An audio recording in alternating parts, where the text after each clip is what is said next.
کبھی سوچا ہے کہ بھارت میں اتنے زیادہ لوگ کیوں رہتے ہیں؟ اب تو خیر یہ دنیا کا سب سے زیادہ آبادی والا ملک بن ہی چکا ہے، لیکن اس کی اصل وجہ شاید وہ نہیں جو عام طور پر سمجھی جاتی ہے۔ آئیے آج اسی راز سے پردہ اٹھاتے ہیں۔ بھارت کی آبادی ہے تقریباً 1.5 ارب، لیکن حیران کن بات یہ نہیں ہے۔ اصل حیرت کی بات یہ ہے کہ دنیا کی 18% آبادی وہاں رہتی ہے، مگر ان کے پاس زمین ہے صرف 2%۔ آخر یہ کیسے ممکن ہے؟ اتنی کم جگہ پر اتنے سارے لوگ؟ تو پھر وہی بڑا سوال، آخر بھارت کی آبادی اتنی زیادہ کیوں ہے؟ اچھا، جب بھی یہ سوال پوچھا جاتا ہے تو کچھ عام سے جواب ملتے ہیں۔ کچھ لوگ کہتے ہیں غربت کی وجہ سے، کچھ تعلیم کی کمی کو ذمہ دار ٹھہراتے ہیں، اور کچھ تو سیدھا اتر پردیش اور بہار جیسی ریاستوں پر بات لے آتے ہیں۔ اور ہاں، ان باتوں میں کچھ نہ کچھ سچائی تو ہے، لیکن یہ پوری کہانی نہیں ہے۔ اصل جڑ کہیں زیادہ گہری ہے۔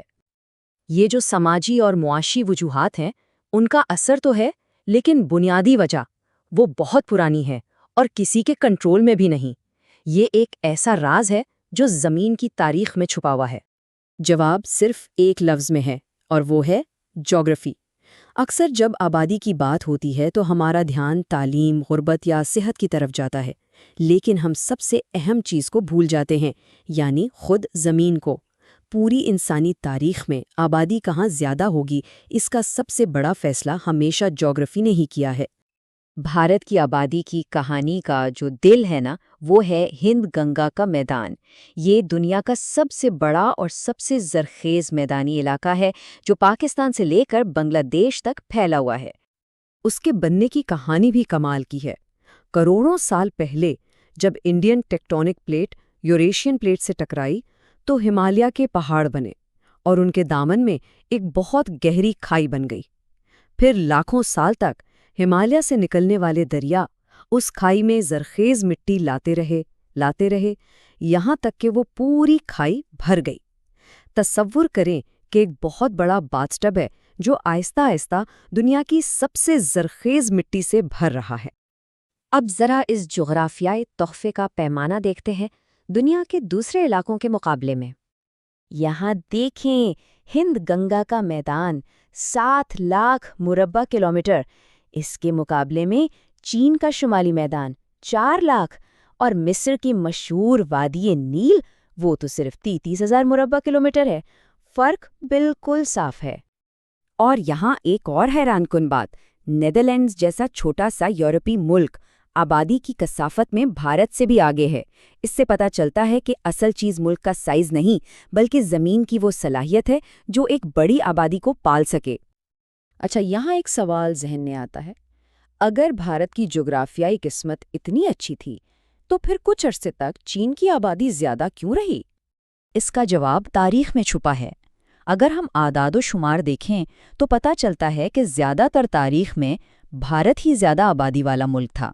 پہلی صدی سے لے کر 17ویں صدی تک عالمی آبادی میں بھارت کا حصہ ہمیشہ چین سے زیادہ رہا۔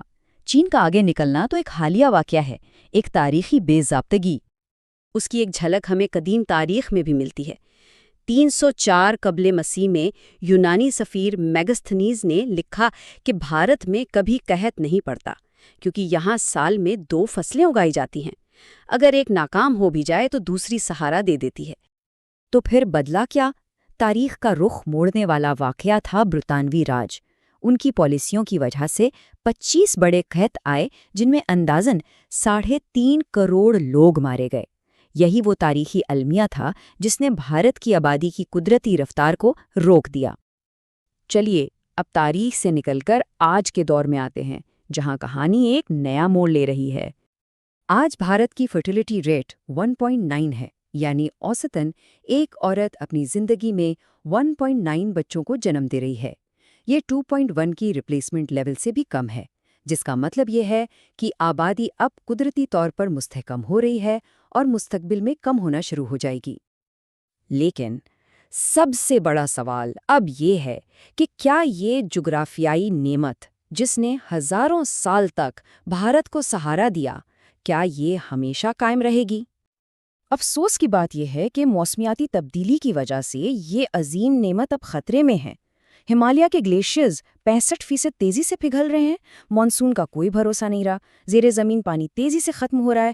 یہ سب مل کر بھارت کی پانی کی فراہمی اور زرخیز زمینوں کے لیے ایک بہت بڑا خطرہ بن رہے ہیں، وہی ستون جن پر یہ تہذیب کھڑی ہے۔ تو آخر میں بات یہ ہے کہ بھارت زیادہ آبادی والا ملک نہیں بلکہ جغرافیائی طور پر ایک خوش قسمت ملک ہے، لیکن یہ ہزاروں سال پرانی خوش قسمتی اب بہت نازک ہو چکی ہے۔ اب اصل سوال یہ نہیں کہ بھارت میں اتنے لوگ کیوں ہیں، بلکہ یہ ہے کہ کیا ہم اس جغرافیائی تحفے کو بچا پائیں گے جس نے اس پوری تہذیب کو جنم دیا۔